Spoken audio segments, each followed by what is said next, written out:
This webinar is being recorded.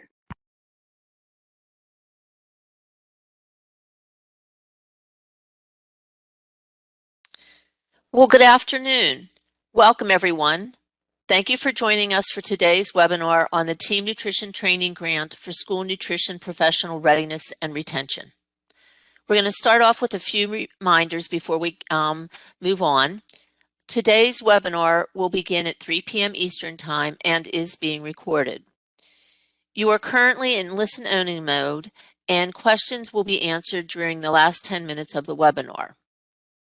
It would be helpful to have a copy of the RFA in front of you as we will be referencing it throughout the webinar.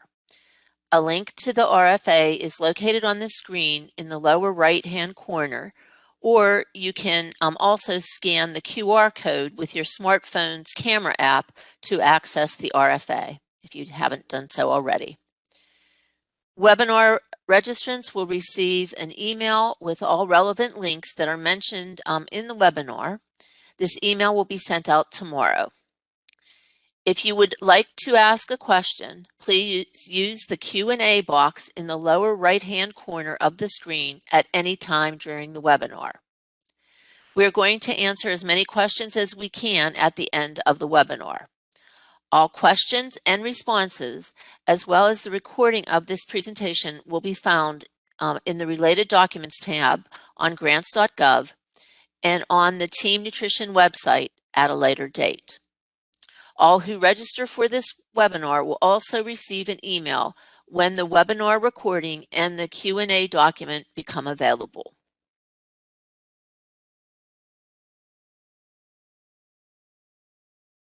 To access the Q&A box, click on the three dots located in the bottom right-hand corner of your screen. This is shown as step 1 on the bottom of this slide. Click on the Q&A as shown on step 2, and you should be able to type in your question. Please direct your questions to all panelists in the drop-down menu.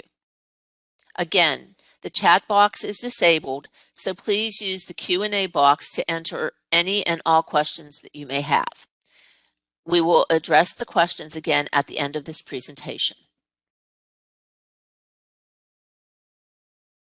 Before we go any further, I just want to make sure that everybody can hear us. So we have put the audio dial-in information on the slide for those who are having trouble connecting with their computer speakers. We also have closed captioning available. To view captions, open the WebEx Multimedia Reviewer on the right-hand side of your screen and enter your name when prompted. If you cannot see the multimedia viewer, please request the link for captioning through the Q&A box. You can also copy and paste the link into a new browser tab or window. The captioner will not answer any questions related to the webinar.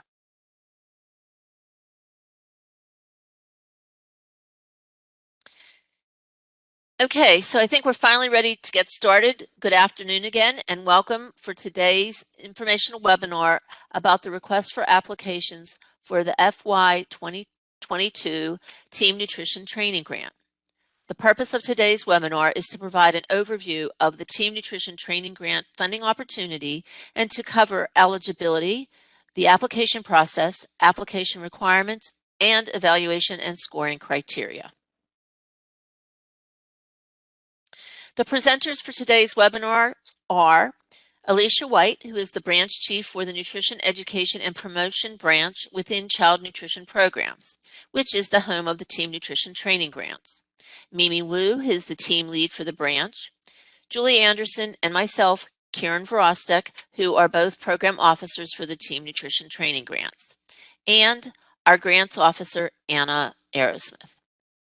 Please note that after today's webinar, if you have questions about the RFA, feel free to email Anna Aerosmith. Per USDA and RFA requirements, all questions pertaining to the RFA must be directed to the grants officer. Now I'm going to turn things over to Alicia to introduce the key components of the RFA. Thank you, Karen, and good afternoon, everyone. I can see that we have a mix of state agencies as well as child nutrition program partners on today's webinar. Welcome to all of you. I'd like to begin by first thanking all of you for your tremendous efforts to ensure that kids still have access to nutritious meals at school. And I hope that this grant opportunity is one that is helpful to you in your efforts in the fall. The grant opportunity that we're discussing today is funded under the Department of Agriculture's Teen Nutrition Initiative. And this initiative supports the child nutrition programs through nutrition education for children and their caregivers, training and technical assistance for school nutrition professionals, and by helping schools create a healthy nutrition environment for kids. Teen nutrition training grants for the state agencies that administer the child nutrition programs have been part of the Teen Nutrition Initiative since its start in 1995. And today I am thrilled to share with you information about this fiscal year 2022 training grant opportunity. On January 31st, USDA's Food and Nutrition Service released the request for applications for the fiscal year 2022 Teen Nutrition Training Grant for school nutrition professional readiness and retention. This grant opportunity is open to state agencies that administer the National School Lunch Program, and it's designed to support state agencies in building a strong school nutrition workforce that is equipped to provide healthy and tasty meals that meet school meal pattern requirements and weekly dietary specifications. During the past school year, the COVID-19 pandemic has significantly affected school meal service across the country, and schools have experienced food service labor shortages and staff turnover, as well as supply chain disruptions. Many schools have operated under temporary waivers of certain meal pattern requirements. On February 4th, USDA issued transitional meal pattern standards that will begin in school year 2022-2023 and run through school years 2023-2024. The fiscal year 2022 Teen Nutrition Training Grant activities are designed to help school nutrition professionals have the training, support, and educational tools needed for these upcoming school years. For today's webinar, we'll be discussing the Teen Nutrition Training Grant funding opportunity. But if you're interested in learning more about the transitional meal pattern standards, there is an upcoming webinar scheduled for February 16th, and we'll share information about that webinar in a follow-up email to everyone that registered for this webinar today. So recognizing the burdens states are currently operating under, FNS has taken measures to help streamline the application and reporting burden for this year's Teen Nutrition Training Grant. In this regard, states may apply for funding under one of three turnkey grant tracks, which include coaching and mentoring for school nutrition professionals, incentivized training for school nutrition professionals, and nutrition education for school nutrition professionals, students, and families. Again, these grant tracks are intended to help simplify and expedite the application process while providing necessary flexibilities for state agencies to address the needs of their school food authorities. So let's talk a little bit more about these three grant tracks. The first track, track 1, is focused on coaching and mentoring for school nutrition professionals. Information about this track can be found on page 5 of the request for applications, in case you're following along. Under track 1, grantees will implement a coaching and mentoring program where experienced school nutrition professionals can assist other managers and directors in implementing strategies that offer nutritious and tasty school meals. This could be coaching and mentoring on topics such as implementing scratch cooking techniques, or how to better forecast, procure foods, and plan menus for school meals. Under this track, grantees will also provide subgrants to school food authorities, which we'll discuss more later in this presentation.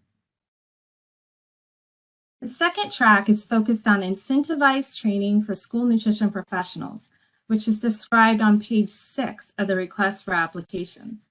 The objective of this track is to provide at least 40 hours of meal pattern training for school nutrition managers and directors, and 8 hours of training per school nutrition frontline staff through a formal training program. Under this track, training programs may be virtual or in person. The training should focus on meal pattern standards and can include related topics such as food preparation techniques, recipe standardization and use, and school food forecasting and procurement. Under this track, grantees will develop and provide meal pattern training. States will also incentivize early completion of a meal pattern training program by providing a monetary bonus to school nutrition professionals that complete training within 6 months of the start of the training program. Grantees will also collect process evaluation data, best practices, and other feedback on their meal pattern training program.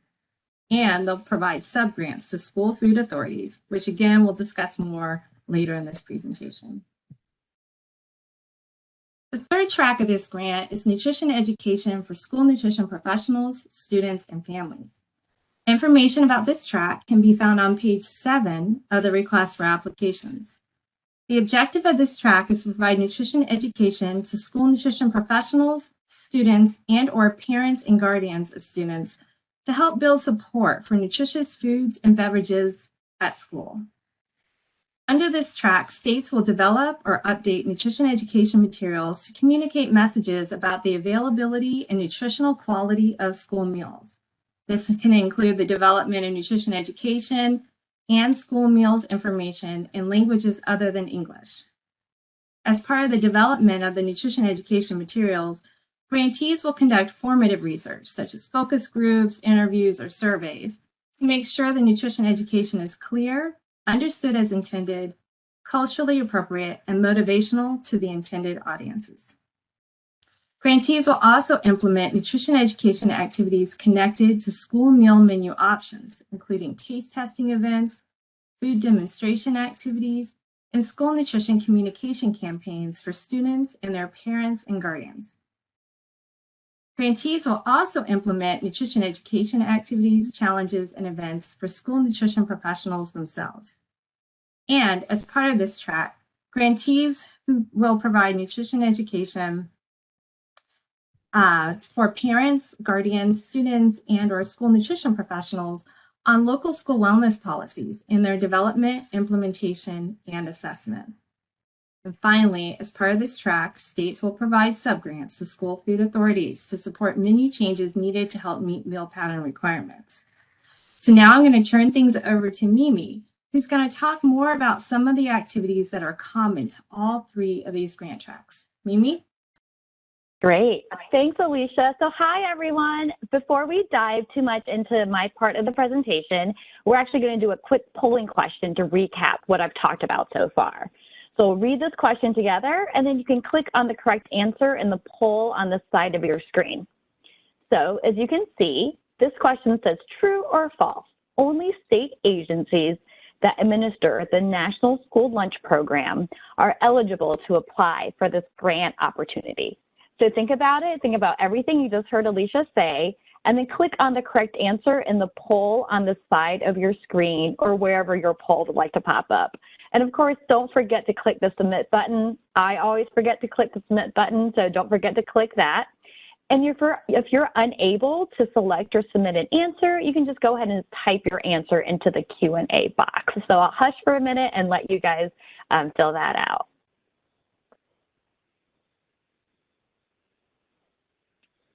Okay, I'm going to give you all just a few more seconds.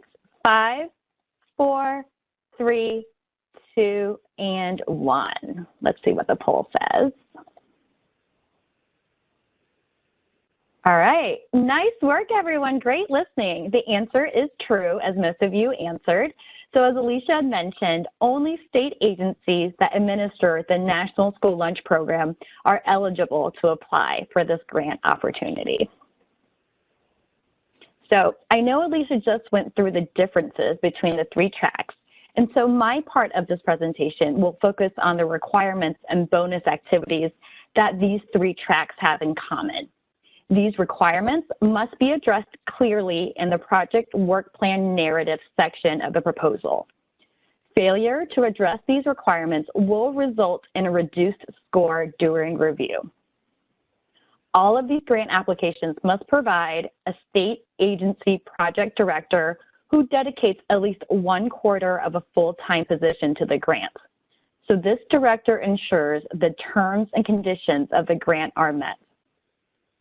Grant applications must also include a separate project coordinator, which is a full-time equivalent staff position for the grant. Separate obviously means that this project coordinator must be a different person than the project director. I know we all know what separate means, but I just had to say it and make sure we're on the same page. And finally, all grant applications must provide subgrants to school food authorities or SFAs. So now let's take a closer look at each one of these requirements. So the state agency project director is a required position of at least 0.25 full-time equivalency or FTE, and again, must be a different person than the project coordinator. So this project director should have experience managing grants and/or projects of similar size and scope.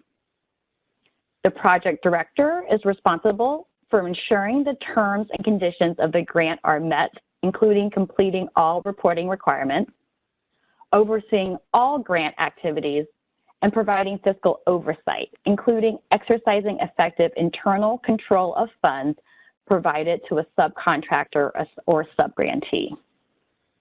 The project director should also attend the virtual orientation meeting with USDA personnel at the beginning of the grant. So all three tracks that you heard me say are also required to have one full-time project coordinator. The project coordinator will help state agencies achieve their grant objectives as follows. So the project coordinator for track 1, which again is a coaching and mentoring for school nutrition professionals track, will help states facilitate the mentoring of school nutrition directors and managers so that these directors and managers gain the skills they need to create menus that meet meal pattern requirements. These skills could then lead to increased implementation of scratch cooking and improved practices for forecasting, procurement, and menu planning. This project coordinator for track 1 will provide training and technical assistance to mentors, meet periodically with all mentors to discuss challenges, solutions, and successes among mentees, and work with community organizations to overcome challenges and ensure training is culturally appropriate and accessible to staff with limited English proficiency. So that's track 1. The project coordinator for track 2, which is the incentivized training for school nutrition professionals, will help the state agency achieve grant objectives, providing at least 40 hours of training for school nutrition managers and directors, and at least 8 hours of training for school nutrition frontline staff. Trainings will focus on meal pattern standards as well as strategies to achieve compliance, including food preparation techniques, recipe standardization and use, and forecasting and procurement. This will help the state build and retain a strong school nutrition workforce that can succeed in providing nutritious school meals. This project coordinator for track 2 will coordinate training efforts among SFAs and provide support after trainings as needed. They will also collect and share best practices among SFAs and serve as a liaison to community groups and other organizations to ensure training is accessible to limited English proficiency audiences. So that's track 2. Finally, the project coordinator for track 3, which is the nutrition education for school nutrition professionals, students, and families track, will enable the provision of nutrition education to school nutrition professionals, students, and their families in order to build support for nutritious food and beverage choices at school. The project coordinator for track 3 will facilitate school nutrition education efforts across the state, collaborate with other nutrition programs such as SNAP Ed, WIC, FNEP, etc., on nutrition education efforts and messaging, and liaison with community organizations to facilitate the delivery of culturally appropriate nutrition education to limited English proficiency audiences. So in addition to having the project director, the project coordinator, all tracks are also required to provide subgrants to SFAs. The full detailed list of allowed subgrant activities are listed on pages 8 and 9 of the RFA. Activities that are not listed on pages 8 and 9 may not be funded through these subgrants. Each state may choose which of these subgrant activities to implement. Allowed subgrant activities include purchasing small equipment, so less than $5,000 per item, that can be used in preparing school meals or used in meal service operations and for storing food. Subgrants can also fund purchasing samples of food items and serving items, such as trays, bowls, wraps, etc., to see if they would be suitable for use in the long term. Subgrant activities could also include creating and or buying cafeteria signs and displays to promote healthier menu items, conducting taste tests and food demos to introduce new and healthier meal items to students, paying for additional school nutrition staff and qualified consultants that can help with implementation of scratch cooking, revising recipes, and providing nutrition ed. States can also award subgrants for payment of additional nutrition staff to allow time for other staff to participate in meal service training. Subgrants may also be awarded to incentivize early completion of training by providing up to $500 per school nutrition professional to those who complete their trainings within 6 months of implementation of the training program. Finally, creation of educational materials for students and their families about the nutritional benefits of school meals, as well as conducting nutrition ed activities for school nutrition staff, are also allowable as subgrant activities. So I've just gone through the 3 things that are required of all 3 grant tracks. All 3 grant tracks also have the opportunity and the option to apply for bonus points in their application. The fiscal year 2022 Team Nutrition Training Grant strives to advance equity for all, including those who have been historically underserved, marginalized, and adversely affected by persistent poverty and inequality. To reflect this commitment to advancing equity for all, up to 5 bonus points may be awarded to applications that successfully describe the project's ability to affect a meaningful impact on racial equity and inclusion, such as ways to remove barriers in reaching underserved or marginalized populations while still meeting grant objectives. Up to 5 bonus points may also be awarded to applications that use grant funds to obtain the services of contractors. Applicants must describe how they will contract with businesses owned by economically and or socially disadvantaged individuals in order to meet grant objectives. Applicants can include both of these bonus point opportunities in their application for a total of 10 bonus points. So I'll go ahead and wrap up my section now with another polling question. So again, we will read this question together, and then you can click on the correct answer in the poll on the side of your screen.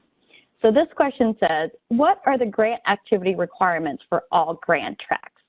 Is it A, provide subgrants to SFAs, B, provide a project director, C, provide a project coordinator, or D, all of the above? Think about it and then go ahead and click your correct answer in the poll. And if you're unable to select or submit an answer, you can just go ahead and type your answer into the Q&A box.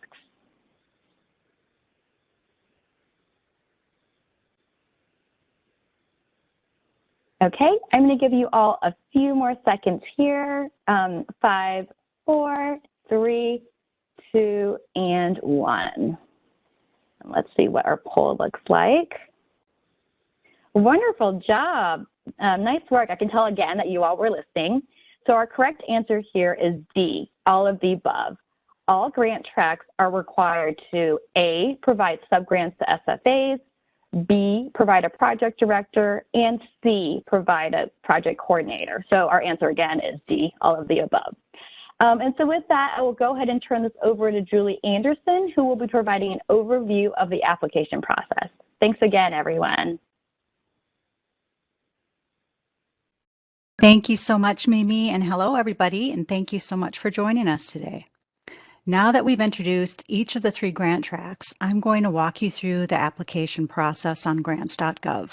As a reminder, only state agencies that administer the National School Lunch Program are eligible to apply for this grant opportunity.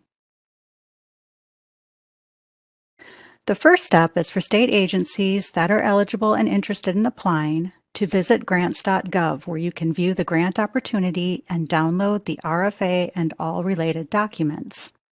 As you can see on the screen, you just have to click the Related Documents tab, and all of those documents will appear. Also, ensure you click on the Package tab and review the additional forms you are required to complete and submit through grants.gov.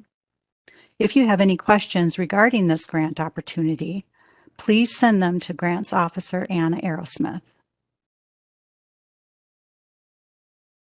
Another task to complete before applying includes preparing for electronic submission through grants.gov.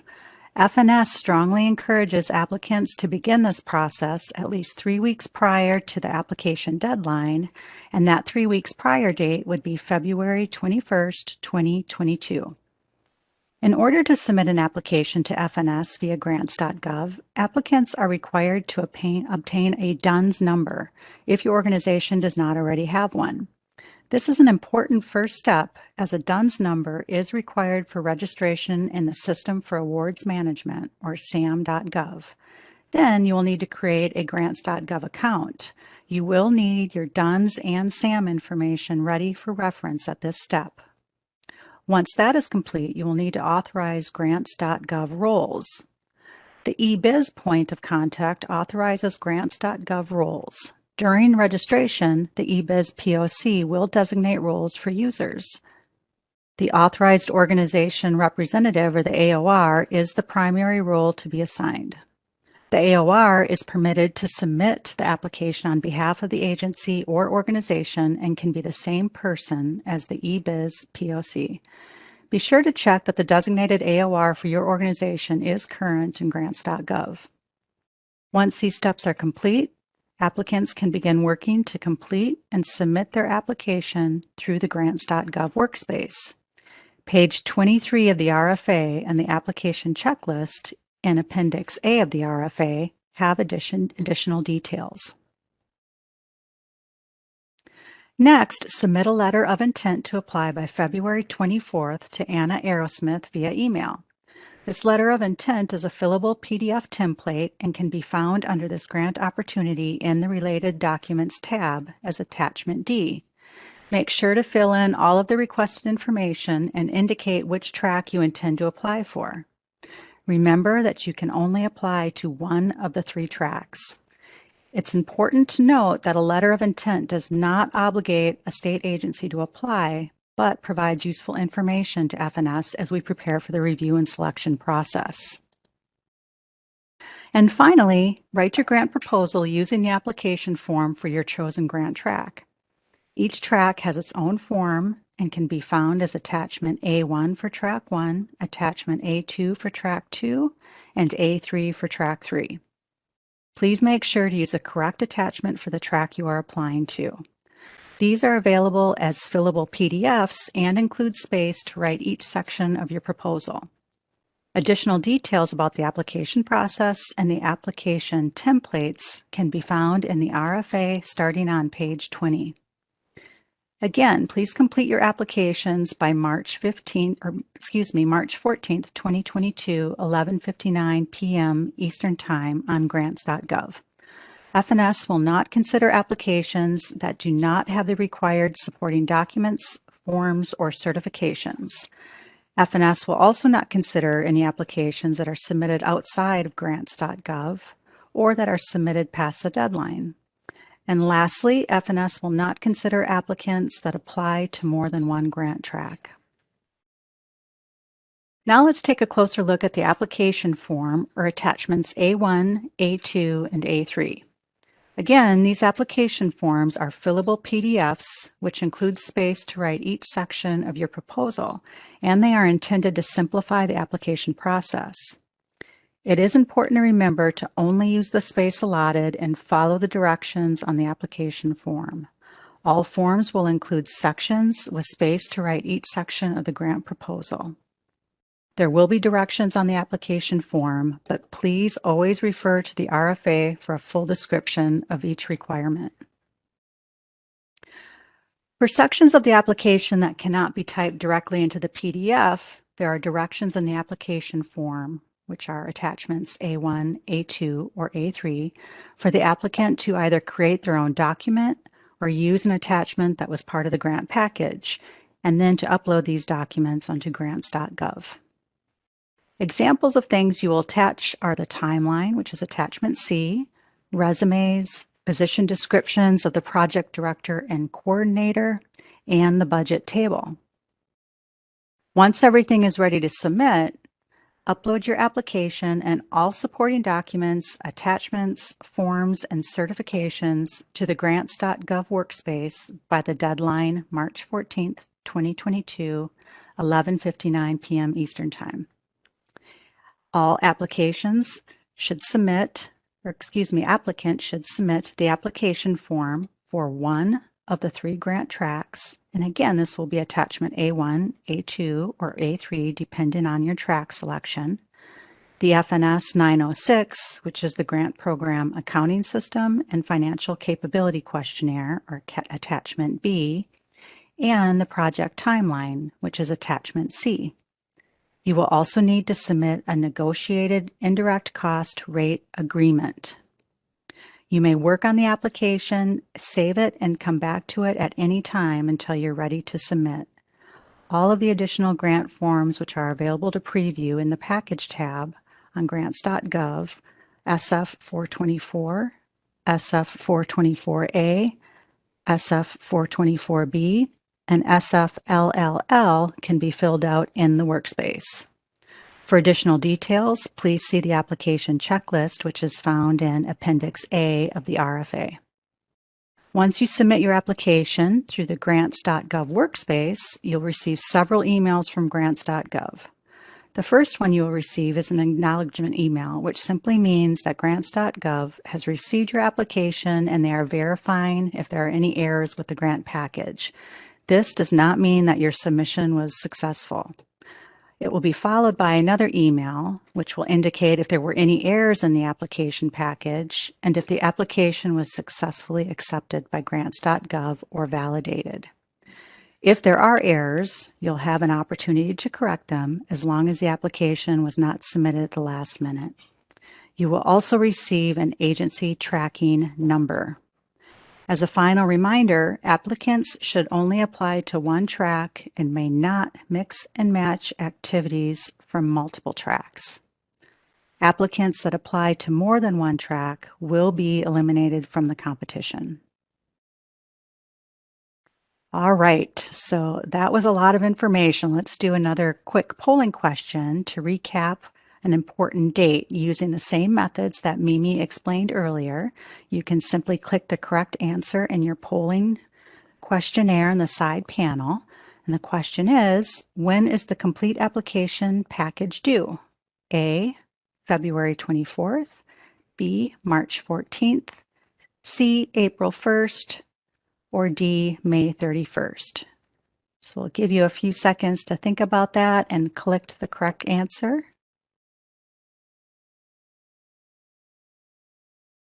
All right, I'll give you 5 more seconds. 5, 4, 3, 2, and 1. All right, great job, everybody. The correct answer is B, March 14th. I can tell that most of you were listening closely, so thank you. And now I'm going to pass it back to Karen to discuss evaluation criteria.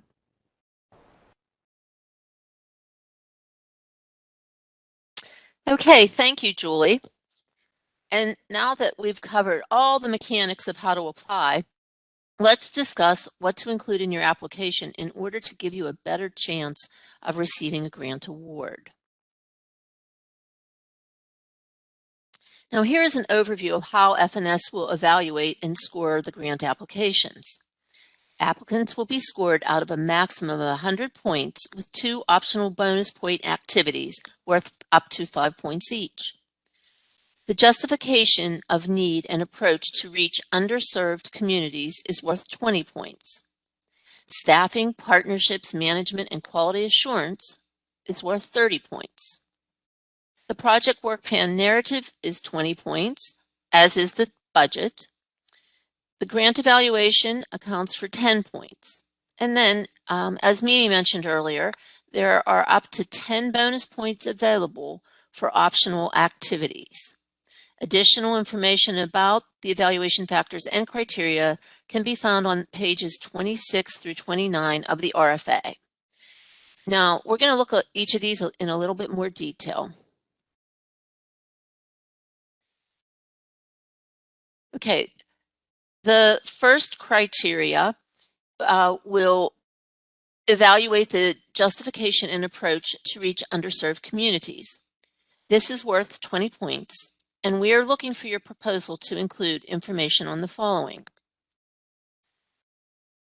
that the SFAs being served are well defined and the need for additional training and support for meal pattern implementation is justified.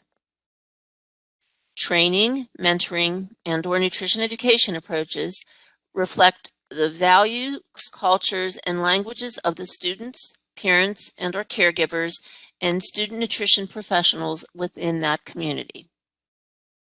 The approach to increase access to school nutrition training and education among audiences with limited English proficiency should be demonstrated. And that the approach outlined will benefit schools serving at least 40% of students eligible for free or reduced price meals and schools in rural areas. More information on how a rural area is defined can be found in Appendix D of the request for applications. The next evaluation criteria is staffing, partnerships, management, and quality assurance. This is worth 30 points. Here we are looking for applications to include the resumes of the project director and project coordinator, as well as their project descriptions. Their resumes should reflect the expertise necessary to carry out the proposed project. Additionally, the management approach should include staffing, procurement of contractors, quality assurance planning, tracking timelines, and progress monitoring at a minimum. This will indicate to the reviewers that the applicant has had the capacity to manage and execute the proposed grant objective and activities. The applicant should also have a plan for coordination and sharing of best practices among SFAs implementing grant activities. We will also look to see if your proposal includes an appropriate level of staff allocation and that the roles, responsibilities of the staff are appropriate for program execution. The proposal should also describe partnerships and collaborations with community groups that help support implementation of meal pattern standards and schools. This can be through facilitating procurement of foods, reinforcing nutrition education messaging, or augmenting training efforts. The applicant should also describe their approach to recruit staff that reflects the diversity of the school nutrition professionals, students, parents, guardians with whom they will be working. And finally, the grant proposal should also include a description of the subgrant application criteria, including allowable costs, award process, and the state agency's plan for technical assistance, monitoring, and oversight. Now let's look a little closer at subgrants. As mentioned earlier, subgrants are required activity under all three grant tracks. More information about subgrant management and administration can be found in the RFA on pages 8 and 11. States should describe how subgrants will be made available to SFAs and provide oversight. The type of activities to be funded through the subgrants should be discussed, the anticipated number of subgrants, and their amounts. Page 8 of the RFA discusses subgrant activities that are allowable under this grant opportunity, and additional information about subgrant management can be found on page 27 of the RFA. The amount and type of training, mentoring, or nutrition education should be well documented and tied to the grant track objective. The staffing plan and budget should be appropriate for the scope of the implementation plan, and all proposed grant activities should be achieved within the sub-grant period outlined. The next evaluation criteria is the project work plan narrative, and this is worth 20 points. Here you will write your project work plan narrative based on the track you are applying for. We are looking for the applicant to identify specific tasks to complete activities and the individual that is responsible is mentioned. Make sure that all grant activities defined by FNS are addressed and are not altered or removed, and include a realistic timeline with each activity described. Ensure that the amount of training, mentoring, or nutrition education is documented and tied to the grant objective. Also ensure that the staffing and budget is appropriate for the scope of the implementation plan. All proposed grant activities should be achievable within the grant period of performance, and include the timeline using attachment C, which shows the dates for key activities within the period of performance for this grant. Next, we're going to look at the budget, which is worth 20 points. Here, you should ensure that the total funding amount requested is appropriate for the scope of the project and that the proposed costs for grant and sub-grant activities are reasonable, necessary, and allocable to carry out the project's goal and objectives. The budget narrative should include a line item description for every allowable cost and show how it supports the goals of the project. If applicable, justification is provided for key partners receiving a portion of grant funding to execute essential services. Calculations in the budget table should be included and should show how each line item expense was derived.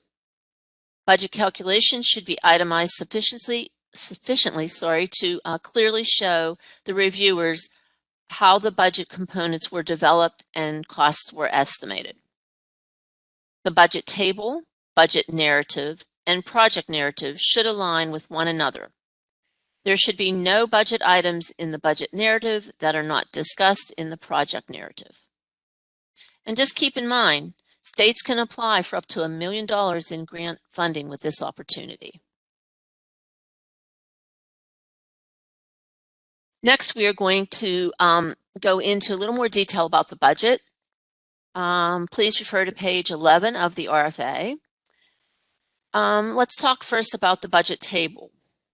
This is where you would provide an itemized budget in a table format describing the appropriate use of grants funds, including calculations for how all line item expenses were derived. All budget line item expenses must be allowable cost as defined in the RFA and 2 CFR 200 subpart E. All budget line items should align with the activities described in the project work plan narrative and the budget narrative for the grant that you track that you chose. The budget table is something the applicant should create and submit as an attachment. If the budget table is created in an Excel spreadsheet, it must be formatted to fit on an 8.5 by 11 inch sheet of paper with no font smaller than 11 point times New Roman. Please be sure to check your math. Even if you're doing it in a spreadsheet, errors and formula errors do happen. As with all grants, the proposed cost must be necessary, reasonable, and allocable to carry out the project's goals and objectives. All funding requests must be in whole dollars. Budget categories in this table must match those listed on the SF424A form. This form can be previewed in the grant announcement on grants.gov under the Package tab. You will be able to fill out this form and submit it when working on grants.gov to submit your application.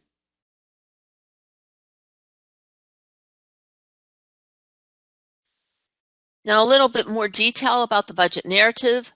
This section is discussed on page 12 of the RFA. The applicant should provide a descriptive budget narrative that addresses every budget line item expense. Briefly discuss how the total amount for that line item was determined and that the expense supports the project goals. Provide additional details where you feel are necessary. It is a great help to the reviewers if you link your budget items to specific activities. And this is also a great way for you to check and ensure that each cost is allocated to support the grant objectives. Pay attention to the allowable and unallowable cost outlined in the RFA and in Appendix C, which is the guidance for interpreting cost principles for grants and subgrant awards.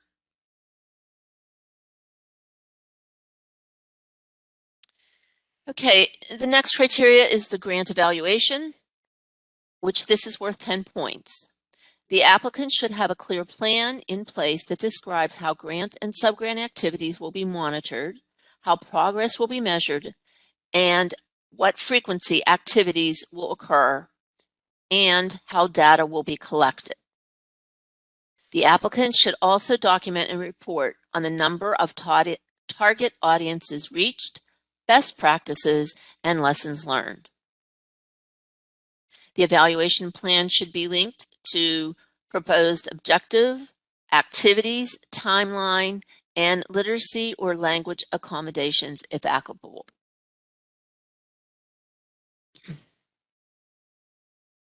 As mentioned earlier, there are 2 bonus point opportunities worth 5 points each for up to a total of 10 points. As a reminder, these bonus activities are not requirements for receiving an award, but are priorities that will give your application a score boost. The first optional activity is to incorporate and describe the project's ability to affect a meaningful impact on racial equity and inclusion. This could be accomplished by demonstrating a relevant way to eliminate barriers in reaching underserved or marginalized populations or communities while achieving the grant track objective. The second optional activity is to describe an approach to contract with businesses with economically or socially disadvantaged owners to achieve the objective of the chosen grant track, if using grant funds to obtain services. Now that covers the whole evaluation component. I know that was rather lengthy, but it's an important piece. And now I'm going to turn it back over to Alicia. Thank you, Karen. So now that we've covered information about the grant, the application, and how to apply, let's talk about what happens after you submit an application on grants.gov. As a reminder, applications are due by March 14th, 2022 at 11:59 p.m. Eastern Time. Applications received after this time will not be considered. After applications are successfully submitted, they're screened in order to eliminate ineligible applicants. Remember, only state agencies that administer the National School Lunch Program are eligible to apply for this grant. Applications from other entities, such as individual school food authorities, nonprofit organizations, or universities, will not be considered. FNS will also screen applications to ensure each state applies under only one grant track. In addition, states must submit all required parts of the application packet. States that submit incomplete applications or that apply under more than one grant track will not be considered. After the screening process, applications are given to a review panel where each member independently scores applications based on the RFA evaluation and scoring criteria that Karen just discussed. After the review panel meets and comes to consensus for each grant score, The top scoring applications are recommended for award. FNS expects to award grants to approximately 6 state agencies. However, as stated in the RFA, FNS reserves the right to award grants to more states or to increase the grant ceiling based on the availability of funds. FNS expects to announce the grant awards in May of 2022 in advance of the upcoming school year. An exciting benefit for state agencies selected to receive the grants is that they'll have the opportunity to meet quarterly with other state grantees to discuss challenges and solutions encountered as they work on their grant activities. And having this community of support has been very valuable for our previous state grantees. If your state agency is awarded a grant, the grant reporting requirements include quarterly financial reports, progress reports submitted to FNS 2 times a year, and a final report, which is submitted after completion of the grant. These reporting requirements have been streamlined in order to reduce burden on grantees. So to wrap up, here are some important dates that we've mentioned during today's presentation. State agencies are invited to submit a letter of intent to apply by February 24th. By February 25th, we'll post this recorded webinar as well as answers to questions about the grant opportunity. A link to this information will be posted on grants.gov. Everyone who registered for this webinar today will receive an email once the recording and question and answer document are available. On Monday, March 14th, 2022, by 11:59 p.m. Eastern Time, full grant applications must be submitted through grants.gov. And finally, we anticipate announcing the grant awards in May of 2022. As a reminder, if you have more grant questions after this webinar, please send them to Anna Aerosmith, the grants officer, at anna.aerosmith@usda.gov. So this concludes the presentation portion of today's webinar. I'm now going to turn things back over to Mimi Wu, who's been reading through some of your early questions submitted through the question and answer box. Mimi? Great. Thank you, everyone. Thank you to all my wonderful co-presenters today. So I'll just go ahead and start with the questions. So my first question, and I know this came in before I did my first polling question, but the question is, can a nonprofit childcare agency or home daycare apply for this grant?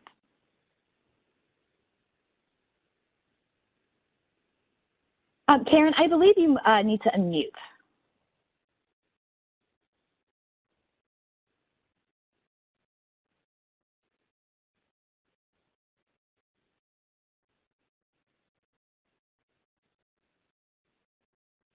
Try it again.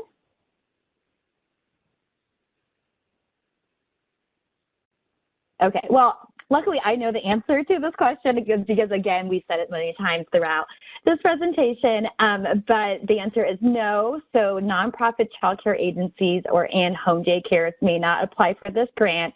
Again, this grant is only for state agencies that administer the National School Lunch Program. So, just something to keep in mind and keep in your head. So let's see. And our second question is that the RFA requires a project coordinator for each of the tracks. Does the project coordinator have to be a state employee? So Karen, do you want to try this one?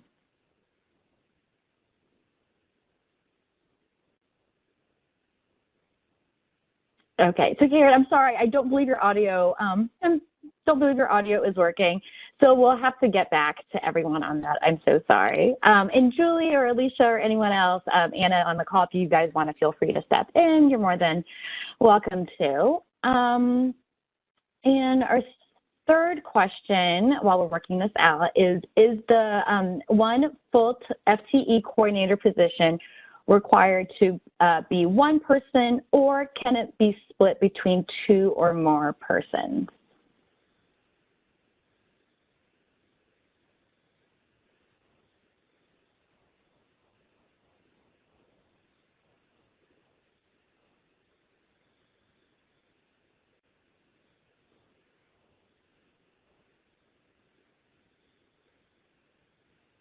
Hey, Mimi, I can take this one if you'd like. Sure, thank you. Sure thing. So the coordinator position needs to be filled by just one person. Great, thank you. And as I said about 8,000 times, this FTE coordinator needs to be a different person than the state agency director. I'll be saying that in my dreams, I'm sure. Wonderful. And then we had another question that says, well, what qualifies as school food service experience? Does providing monitoring and oversight to SFAs qualify as school food service experience, such as, and I know that's common for state agency staff? Or are we looking for individuals who have experience working in a school nutrition program, such as your more frontline, the school nutrition director, or the manager, or the staff? Mimi, I can take this one as well if Karen's still working Wonderful. on her audio. Okay. The project coordinator's resume should demonstrate work experience related to the planning and serving of school meals as part of the National School Lunch Program. As you know, the project coordinator plays a really critical role in providing technical assistance and resources to school nutrition professionals in the state to support implementation of these grant activities. So as such, the person fulfilling this role really needs to have subject matter expertise and familiarity with the school nutrition environment. Great, thank you. And as a reminder to our audience, these questions will be also listed in a Q&A, so you guys can go and refer to that later. Our next question is for track 1, could the project coordinator be filled by a state agency consultant that is a registered dietitian who has experience working at the local level in a school setting? And Mimi, I think this is, Karen, did you join us? Yeah, I have no idea, but it is working now. Back, Thank you. Karen. I appreciate it. So sorry. I've never been so happy to hear your voice, but I'm always happy to hear your voice. So yes. And so the answer is yes.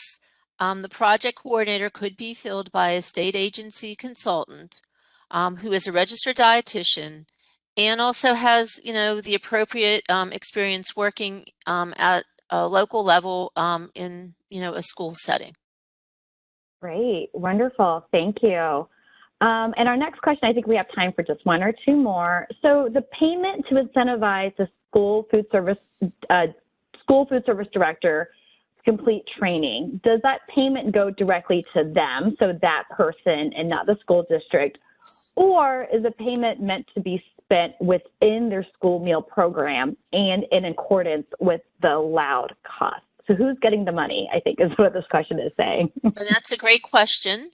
The monetary incentive, which is up to $500, is to go directly to the school food service professional for completing the training within 6 months of implementation of the state's training program. And that's a key component there. We want the state agency to get their, training up and running. And once it's ready to go, this incentive is so that the staff will get it completed within 6 months from the beginning.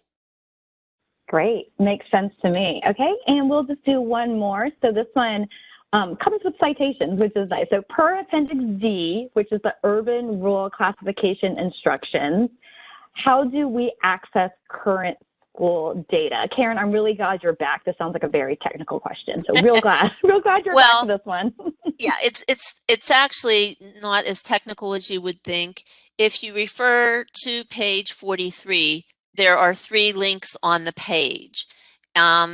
Because I found it a little confusing myself, and you want to click at the one that's on the bottom, but instead you need to click on the search site link, which is under the first bullet at the very top of the page, and you'll be able to get the school year 2021 data. Okay, so go to page 43, click on search site link at the top of the page, and that is how you get the information. And if you forget, Wonderful. just try all 3 links and you'll eventually get it. All right. I like that. Problem solving.